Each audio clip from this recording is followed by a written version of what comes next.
So Justin knows that Kris Jenner has been doing magic and spell work and things like that to keep her family in the forefront, and he's trying to ice her out and go cold towards her. And so he feel like the only way that I feel like I could really be friends with you is if you do the same thing, because you know your mother was the reason why we even got together in the first place. You know your mother is responsible for us doing some things together, collaborating and doing some things together that we don't have no business doing. Okay, it's basically what he is saying. So but you know he feel like Rob was taken advantage of too. But it's like you was taken advantage of too. But you have to admit that your mom is a bad person. Yeah, I'm seeing home fraud, bro. This is mad cards that flipped over. That's way too many. Regret, debt. It's a whole lot. But home and fraud, it's like he's like, listen, you got to stop lying to yourself. At some point, you're going to have to admit the truth that your mom is somebody that, you know, is basically a fraud. She's money motivated. Everything about her is fraudulent and fake. And she did all of this to pretty much siphon and steal off of other people. And these certain things that happened at home, that happened in your home, you're going to need to admit that. You're going to need to admit that certain things started at home. Give me one more on this home and fraud.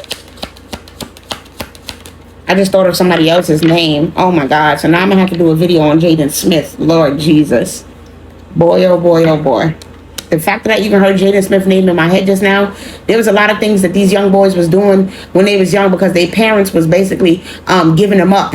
All right. Their parents was basically, what do you call it? I want to say just trafficking them, but basically selling them basically for their agenda and for their purpose and for everything that they wanted to get. Yeah, home fraud and beat. She's like, you keep trying to act like, you know, all of that stuff is so far-fetched. You trying to, you know, put it all out far away from you and act like you know it don't weigh on you, but at the end of the day, those are emotions, okay, that you still have buried deep down. That's what he's saying. Like, you trying to put all that stuff into the sand and act like it didn't happen. You know what happened and you know what the truth is. At some point, you're going to have to acknowledge it and accept that we did some things that we shouldn't have done when we was kids. All right. You're going to have to acknowledge the storm. Okay. This is making me think of a storm. You have to acknowledge the pain and the emotional volatility that this caused, the destruction that this caused in your life. And until you acknowledge that, then we're not going to be able to get on the same page. You got to face your shadow. You got to face those wounds and those inner things that has happened in the past to us. And you also need to sever ties with your mom. So that's basically what the